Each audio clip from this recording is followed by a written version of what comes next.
അപ്പോൾ ഇന്നൊരു ഉച്ചയൂണ് എടുക്കാമെന്ന് വിചാരിച്ചു. അപ്പോൾ കുറച്ച് മത്തി കിട്ടിയിട്ടുണ്ടായിരുന്നു. വേഗം അതൊക്കെ കഴുകി കൊണ്ടുവന്ന് സെറ്റ് ചെയ്ത് അങ്ങോട്ട് മാറ്റി വെച്ച്. അപ്പോൾ ഈ ഒരു മത്തി ഫ്രൈ ഞാൻ യൂട്യൂബിൽ കണ്ടപ്പോൾ എപ്പോഴും വിചാരിക്കുന്നു ട്രൈ ചെയ്യണമെന്ന്. എൻ്റെ പൊന്നി അന്യായ രുചിയാണ്. ഇത് മാത്രം മതി നമുക്ക് ചോറുണ്ണാൻ. ട്രൈ ചെയ്യാത്തൊരു ഉറപ്പായിട്ട് ട്രൈ ചെയ്യണം. പിന്നെ റെസിപ്പി ഒന്നും ഇടേണ്ട കാര്യമില്ല. ഇത് വൈറലായ ഒരു മത്തി ഫ്രൈ ആണല്ലോ. പിന്നെ എൻ്റെ കുട്ടിമണി എണീറ്റ് എന്നാൽ പിന്നെ വേഗം അവൾക്ക് പാൽ കൊടുത്ത് ആളെ ഒന്ന് സോപ്പിട്ട് അവിടെ കിടത്തിയിട്ടുണ്ട് അടുക്കളയിൽ തന്നെ. ഇല്ലെങ്കിൽ ജോലി ഒന്നും നടക്കത്തില്ല. അപ്പോൾ പിന്നെ വേഗം അടുക്കളയിലേക്ക് ബാക്കി ജോലിയിലോട്ട് അങ്ങ് ഓടി.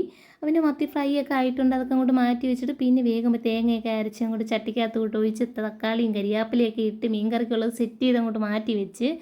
അപ്പോൾ പിന്നെ ബീട്രൂട്ടും ക്യാരറ്റും ആയിരുന്നു തോരന് വേണ്ടി. അപ്പോൾ പിന്നെ അതും വേഗം എടുത്ത് അങ്ങോട്ട് ഇളക്കി പൊത്തിയൊക്കെ വെച്ച് മീൻകറിക്ക് പച്ചവെളിച്ചെണ്ണയൊക്കെ ഒഴിച്ച് മാറ്റി അങ്ങോട്ട് വെച്ച്.